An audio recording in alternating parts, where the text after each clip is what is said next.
अस्सलाम वालेकुम व्यूअर्स। उम्मीद है आप सब खैरियत से होंगे। सबसे पहले मैं अपने तमाम व्यूअर्स और फ्रेंड्स का शुक्रिया अदा करना चाहूँगा जिन्होंने ना सिर्फ हमारे चैनल को सब्सक्राइब किया बल्कि शेयर भी किया। और मैं उन अपने तमाम व्यूअर्स से ये गुजारिश करना चाहूँगा कि आप भी हमारे YouTube channel one paper MCQs world को ज़रूर सब्सक्राइब भी किए और शेयर भी किए, और इसके अलावा बेल आइकॉन को भी प्रेस कर दीजिए ताकि हमारी नई आने वाली तमाम इंफॉर्मेटिव वीडियो आप तक बआसानी पहुंच सकें। इसके अलावा जैसा कि आप जानते हैं कि जो है हमारे वन पेपर एग्ज़ाम्स की जो है हमने प्रिपरेशन स्टार्ट कर दी है इस वीक से। तो आज का जो सब्जेक्ट है हमारा वो है एवरीडे साइंस।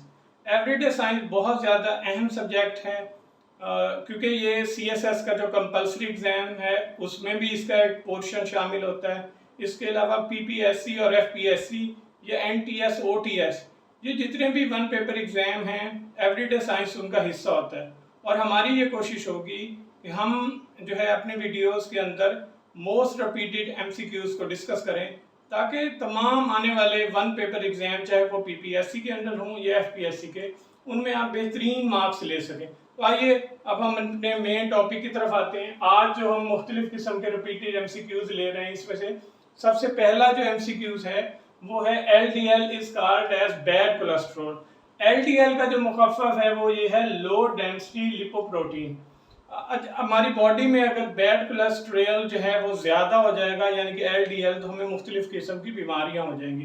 तो जो है एग्जामिनर जो है जो क्वेश्चन पूछता है वो अक्सर ये पूछता है LDL is called as bad cholesterol. और दूसरा जो क्वेश्चन है वो इसी से मिलता जुलता है कोलेस्ट्रॉल से, HDL का भी वही मतलब है कि हाई डेंसिटी लिपोप्रोटीन। ठीक है, इसका जो मुखफ़िफ है, लेकिन एग्जामिनर जो क्वेश्चन पूछता है वो कहता है HDL इज बैड कोलेस्ट्रॉल और गुड कोलेस्ट्रॉल। ठीक है, इससे रिलेटेड अब कोई भी क्वेश्चन आए तो आप उसको बआसानी हल कर सकेंगे क्योंकि आपको इस चीज़ का अंदाज़ा हो गया कि LDL क्या है और HDL क्या है। इसके अलावा जो तीसरा जो क्वेश्चन है वो ये है कि ह्यूमन बॉडी के अंदर नॉर्मल ब्लड शुगर का जो लेवल होता है वो 120 होता है।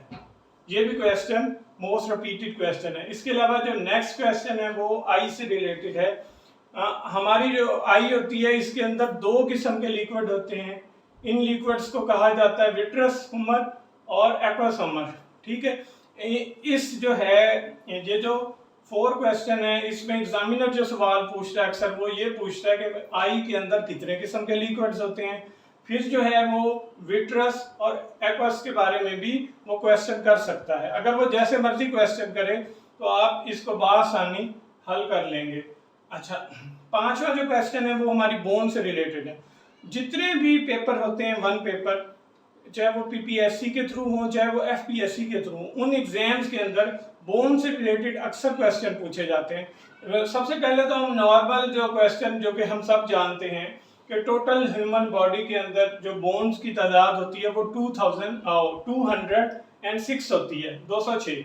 अच्छा, इसके बाद जो चीज़ अनकॉमन है जो कि अक्सर पूछी भी जाती है वो ये है कि भाई यानी कि हमने ये जो दूसरे ऑप्शन इसके लिए हैं बोन से रिलेटेड ही क्वेश्चंस, इनको हम डिस्कस करते हैं। हमारी हैंड के अंदर 27 बोन्स होती हैं, फीट्स के अंदर 26 बोन्स होती हैं, आर्म के अंदर 30 बोन्स होती हैं और लेग के अंदर 29। ये जो है बोन से रिलेटेड जब भी सवाल आएगा तो इन चारों में से कोई भी चीज़ पूछी जा सकती है। ये मोस्टली हम नहीं जानते, लेकिन आप ये ज़हन नशीन कर लें कि हैंड के अंदर 27, फीट के अंदर 26, आर्म के अंदर 30 और लेग के अंदर 29। इसके अलावा जो नेक्स्ट क्वेश्चन है वो भी बोन से रिलेटेड है कि longest bone of human body जिसको क्या कहा जाता है, तो इसका जवाब है फेमर। अच्छा, ये जो क्वेश्चन है यानी कि एग्जाम में पूछा जाता है वो दो लिहाज से पूछा जाता है। पहला ये कि भाई जो है लॉन्गेस्ट बोन कौन सी है, उसका बेहतरीन आंसर आप फेमर दे देंगे। इसके अलावा इस फेमर जो है ये कौन सी बोन होती है, ये थाई में पाई यानी कि थाई वाली जो बोन होती है उसको फेमर कहा जाता है। इसके अलावा जो है जो 7वां क्वेश्चन है वो भी बोन से रिलेटेड है कि एटलस जो बोन होती है, एटलस बोन हमारी बॉडी के किस हिस्से में पाई जाती है, तो वो हमारी गर्दन में पाई जाती है। इससे रिलेटेड भी 2 क्वेश्चन आ सकते हैं कि नेक के अंदर जो है वो कौन सी बोन पाई जाती है, तो आप कहेंगे एटलस बोन। अच्छा, अगर वो सवाल को घुमा के एग्जामिनर पूछता है कि एटलस बोन के अंदर एटलस बोन कहाँ यानी कि पाई जाती है, तो आप नेक कहेंगे। यानी कि दो किस्म के क्वेश्चन इससे मिलते जुलते हो सकते हैं। अच्छा, most abundant element in a human body is oxygen. ये वाला क्वेश्चन भी कॉमन है और काफी जो है ये पूछा जाता है। अब हम अपने 9वें क्वेश्चन की तरफ आते हैं। 9वें क्वेश्चन में कॉलन के बारे में, इसमें जो एग्जामिनर जिस तरीके से सवाल पूछ सकता है वो ये है कि which portion of small intestine is connected with large intestine. छोटी आंत को का कौन सा हिस्सा है जो कि उसको बड़ी आंत से मिलाता है, तो उसको हम कॉलन कहते हैं। इससे रिलेटेड भी वो 3 क्वेश्चन पूछ सकते हैं, चाहे वो छोटी आंत के मुतालिक पूछे, चाहे वो बड़ी आंत के मुतालिक पूछे या कॉलन के मुतालिक। एग्जामिनर जो है कोशिश करता है कि सवाल को थोड़ा घुमाए। अगर आप सवाल को गौर से पढ़ेंगे तो आप उसका जवाब बेहतरीन अंदाज में देख सकते हैं। इसके अलावा जो है जो 10वां क्वेश्चन है कि number of muscles in human body कितनी होती हैं, वो तकरीबन होती हैं 630 अप्रॉक्सीमेटली। ये वाला क्वेश्चन जो है ये अक्सर जो है एग्जाम में पूछा गया है, लेकिन नॉर्मली हम नहीं जानते, तो इसको आप जहन नशीन कर लें कि number of muscle in human body 630 approximately, तकरीबन 630। अच्छा, जो ह्यूमन फिंगर है, ठीक है, इसके अंदर जो बोन्स होती हैं इनको कहा जाता है प्लंजर।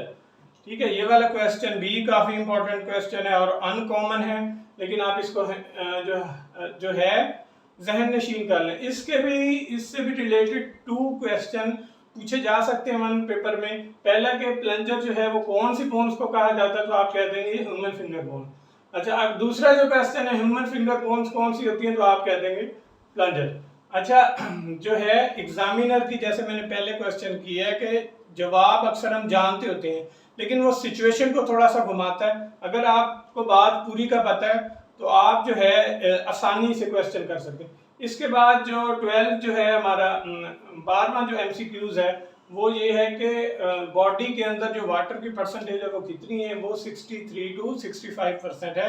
ये मुख्तलिफ लोगों में कम या ज़्यादा मुमकिन है। ये वाला क्वेश्चन भी अक्सर जो है पूछा जाता है। इसके अलावा जैसे कि मैंने कहा था कि जो है एवरीडे साइंस का बहुत इंपॉर्टेंट पास है स्मोक, यानी कि इस बहुत ज़्यादा एवरीडे साइंस का बहुत ज़्यादा इम्पोर्टेंट जो है टॉपिक है इन्वायरमेंटल साइंस, एवरीडे साइंस का। तो उसके हम 2 जो है क्वेश्चन हम डिस्कस करेंगे। स्मोक की क्या वजह होती है। स्मोक की जो मेन वजह है, एक तो ये है कि हमारे इर्द गिर्द जो हमारा निज़ाम है या सिस्टम है या लाइफ ऑफ स्टाइल है, वो उसमें गाड़ियों की जब तादाद बहुत ज़्यादा हो गई है, एक तो उस वजह से हमारा माहौल पोल्यूटेड रहता है, उस वजह से भी स्मोक होती है। इसके अलावा पाकिस्तान के पंजाब में और इंडिया के पंजाब में जो चावल की बाकियात जलाई जाती हैं, इसकी वजह से स्मोक क्रिएट होती है और ये बारिश के ज़रिए ही ख़त्म हो सकती है। इसके अलावा हुकूमत पाकिस्तान को भी चाहिए कि वो इनिशिएटिव ले, दरख्त ज़्यादा से ज़्यादा लगाए और वो जो है प्राइवेट ट्रांसपोर्ट की बजाय पब्लिक ट्रांसपोर्ट को इन्हांस करे। इसके अलावा जो लास्ट क्वेश्चन है वो एसिड रेन के मुतालिक है। भी एसिड रेन क्या है। एसिड रेन को तेज़ाबी बारिश भी कहा जाता है। इसकी जो मेन वजह है ये उन इलाकों में होती है जहाँ पे कोयले का इस्तेमाल बहुत ज़्यादा हो, जैसे कि मुख्तलिफ ममालिक में जो है कोयले के ज़रिए बिजली बनाई जाती है, जैसा कि चाइना में सबसे ज़्यादा एसिड रेन होती है। ये वाला क्वेश्चन अक्सर पूछा गया है, ठीक है, तो आप ये वाली बात याद रखें। और एसिड रेन की वजह से फसलें तबाह हो जाती हैं, हिस्टोरिकल बिल्डिंग्स तबाह हो जाती हैं, तो आप इन बातों को मद्देनजर रखें। अब मैं अपनी वीडियो के इख्तिताम की तरफ आऊँगा और आपको यही कहूँगा कि आप हमारे चैनल को ज़रूर सब्सक्राइब करें ताकि वन पेपर MCQs में आपको मदद हो सके। हमारा मकसद ये है कि इस मुल्क, हमारे पाकिस्तान जो मुल्क है ये हमारा मुल्क है, इससे बेरोज़गारी अगर हुकूमत भी ख़त्म कर सकती तो हम खुद करें। इसके 2 ही अल्टरनेट हैं, या आप PPSC और FPSC के एग्ज़ाम क्लियर करके गवर्नमेंट जॉब हासिल करें या फ्रीलांसिंग करें। अच्छा, इंशाल्लाह जो है ये हमारे जो है इस वीक की लास्ट वीडियो होगी। इंशाल्लाह हम नेक्स्ट जो है वीक में भी इन्हीं सब्जेक्ट्स को लेकर चलेंगे जिनमें जो है ज्योग्राफी है, एवरीडे साइंस है, पाक अफेयर है और इस्लामियात है और इंग्लिश है। इंशाल्लाह हम मिलते हैं नेक्स्ट वीडियो में। शुक्रिया।